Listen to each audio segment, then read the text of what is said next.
Hi friends, good evening, welcome to XMP. तो शुरू करते हैं। आज का हमारा जो टॉपिक है वो है क्वार्टर 2 का GDP data which is out very recently. मतलब अभी 1 घंटा भी नहीं हुआ गवर्नमेंट ऑफ इंडिया को ये डेटा बाहर रिलीज करने में। लेकिन मैंने यहाँ स्टेटमेंट दिया कि ये डेटा रिलीज किसने किया? Government of India. Do you really think ये डेटा गवर्नमेंट ऑफ इंडिया देता है? सो वो सब चीज समझेंगे हम इस लेक्चर पे। तो ये लेक्चर इंपॉर्टेंट, आपके कोई भी एग्जाम, आरबीआई से भी, नाबार्ड, आईबीपीएस का जो बैंकिंग एग्जाम है वो सारे एग्जाम्स के लिए इजी है। So download the PDF and let's begin. So शुरू करते हैं सबसे पहले न्यूज से कि न्यूज क्या है। ठीक है, तो न्यूज कुछ इस प्रकार है। India Q2 data live, right? Q2 data growth comes in at 6%। लेकिन ये Q2 का मतलब क्या है और ये डेटा देता कौन है? तो देखो, मैंने इनिशियली बोला था ये डेटा गवर्नमेंट ऑफ इंडिया देता है। Yes, this data is given by government of India. But government of India के अंदर में एक मिनिस्ट्री है, ministry of statistics and programme implementation.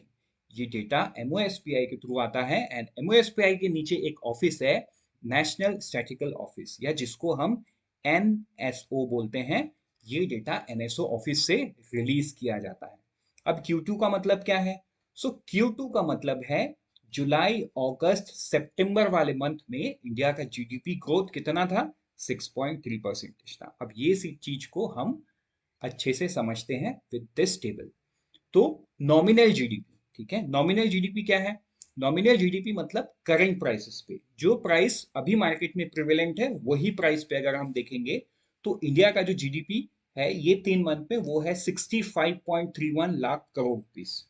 ठीक है, ये वाला टेबल, आप इस टेबल को फॉलो करो, ये जो मैं रेड कर रहा हूं ये। तो अगर हम इस 65.31 लाख करोड़ को अगर कंपेयर करें पिछले साल के Q2 से, तो पिछले साल था 56.20। मतलब इन नॉमिनल टर्म्स इंडिया का जीडीपी जो ग्रोथ है 16.2% है। लेकिन नॉमिनल जीडीपी तो इन्फ्लेटेड रहता है, क्यों?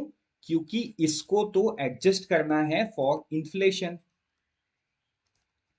पिछले साल के मुकाबले इस साल में तो प्राइस हर चीज का बढ़ा हुआ है बिकॉज ऑफ इन्फ्लेशन। तो इसको तो हमको एडजस्ट करना पड़ेगा ना। इसको हम एडजस्ट कैसे करेंगे और उसको क्या बोलते हैं? उसको बोलते हैं रियल जीडीपी। ठीक है, तो Q2 का जो रियल जीडीपी है वो अगर हम एडजस्ट करें तो वो स्टैंड करता है 30 ये 38.17 lakh crore rupees as against 35.89 जो कि पिछले साल के Q2 में था। कौन सा वाला टेबल पे? यहाँ पे देखो आप, ये है। ठीक है, ये वाला टेबल को आप फॉलो करो, ये है Q2। ठीक, तो ये क्या हो गया? 6.3% का इंक्रीज। अब क्या ये 6.3% आप निकाल सकते हो? तो yes, you can put it in this way. आप ये फॉर्मूला के थ्रू आप निकाल सकते हो। आप कमेंट सेक्शन में बताओ अगर ये आपको समझ में नहीं आया है। राइट, मैं यहाँ पे कौन से लेटर्स को, मतलब कौन से डिजिट्स को यूज किया हूँ मैं ये नहीं बता रहा हूँ। This is a homework for you in the comment section. आप मुझे बताओ इसका फॉर्मूला क्या है एंड आप कैलकुलेटर में कैलकुलेट करके देखो, 6.333 समथिंग आ रहा है बेटा। राइट, सो इस प्रकार हम कैलकुलेट भी कर सकते हैं। अब टेबल में आपको ये बहुत सारा दिख रहा होगा, 8 पॉइंट, तो आप सोच रहे होगे ये क्या है। तो माय डियर फ्रेंड्स, ये क्या है? ये है expenditure method. Expenditure expenditure method से ये कैलकुलेट हुआ है। Right, C+I+G+X-M। ठीक है, सी किसको बोलते हैं? ये पहला वाला पॉइंट को सी बोलते हैं, ये सेकंड वाला पॉइंट को जी बोलते हैं, गवर्नमेंट एक्सपेंसेस। थर्ड वाला जो है इसको बोल, ये थर्ड, फोर्थ एंड फिफ्थ, ये तीनों मिला के हो जाएगा आई, इन्वेस्टमेंट। ठीक है, X-M मीन्स एक्स हो गया एक्सपोर्ट, एम हो गया इंपोर्ट। और ये जो 8वां पॉइंट है ना, तो देखो इतने बड़े देश में कैलकुलेशन एकदम एग्जैक्ट है, क्योंकि आपको पता है जीडीपी का जो मेथड है, टोटल 3 मेथड है।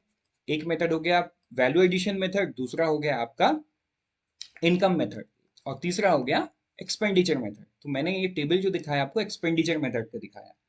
तो बाकी दोनों मेथड से कैलकुलेट करने के बाद जो डिफरेंस होता है उसको 8 नंबर पॉइंट पे लिखा जाता है। राइट, तो आपको इसको ज्यादा ध्यान नहीं देना है, एग्जाम में ये कभी नहीं पूछता। अगर आप एनसीईआरटी को देखोगे तो एनसीईआरटी में हमेशा पॉइंट नंबर 1 to 7 रहता है। तो यही डिफरेंस है एनसीईआरटी बुक में एंड रियल लाइफ में एनएसओ जो करता है। राइट, तो मैंने तो आपको दोनों एक्सप्लेन कर दिया। तो आपको अगर समझना है एक्सपेंडिचर मेथड, तो ये C प्लस आई प्लस जी प्लस एक्स माइनस एम, आपको ये पॉइंट नंबर 1 से लेकर 8 तक याद नहीं रखना है, राइट। एनसीईआरटी में C का मतलब है कंजम्पशन, यहाँ पे उसको बोला गया है private final consumption expenditure. NCERT में I का मतलब है इन्वेस्टमेंट, यहाँ पे I के मतलब को 3 तरीके में समझाया है, gross fix capital formation, change in stocks and valuables, ठीक है। जी को एनसीईआरटी में गवर्नमेंट एक्सपेंसेस बोला गया है, यहाँ पे गवर्नमेंट फाइनल कंजम्पशन है। एक्स माइनस एम मतलब एक्सपोर्ट माइनस इंपोर्ट। तो ये हो गया। पढ़ते हैं आगे हमारे नेक्स्ट न्यूज पे, नेक्स्ट स्लाइड पे, वो है एक एक्टिविटी आपके लिए। तो देखो पिछले वाले स्लाइड में हमने कैलकुलेट किया जीडीपी को कैसे निकालते हैं, राइट। लेकिन ये निकलता है एक्चुअली जीडीपी डिफ्लेटर से। जीडीपी डिफ्लेटर का फॉर्मूला क्या है, nominal GDP upon real GDP multiplied by 100।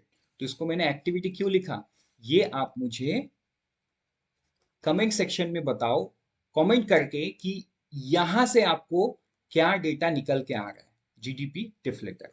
तो अब आपको कंफ्यूजन ये लग रहा होगा कि जीडीपी डिफ्लेटर और सीपीआई का जो इन्फ्लेशन, उसमें क्या फर्क है, राइट। तो देखो उसमें बहुत बड़ा फर्क है। जीडीपी डिफ्लेटर भी इन्फ्लेशन बताता है, सीपीआई भी इन्फ्लेशन बताता है, बट दोनों में बहुत फर्क है। The GDP deflator is the measure of overall change in the price of the economy. Economy में ओवरऑल प्राइस, जिसमें गुड्स सर्विसेज सब कुछ है ना, मतलब पूरे इकोनॉमी को अगर दर्शाना है कि पूरे इकोनॉमी में प्राइस चेंज, तो GDP deflator would be that unit, ठीक है, या दैट नंबर। लेकिन अगर सीपीआई को समझना है, CPI is the movement of consumer goods and services only. The GDP deflator covers also the price related to the government consumption, investment, export, imports of the goods. जैसा कि हमने formula में देखा, C प्लस आई plus जी x minus M, तो इसमें सब included है, लेकिन सीपीआई में सब इंक्लूडेड नहीं है। सीपीआई में सिर्फ goods and service at the consumer level है, कंज्यूमर प्राइस इंडेक्स। तो ये है फर्क जीडीपी डिफ्लेटर और सीपीआई में। बढ़ते हैं आगे नेक्स्ट स्लाइड पे, वो है सेक्टोरल परफॉर्मेंस को देखते हैं कि सेक्टोरल परफॉर्मेंस क्या है।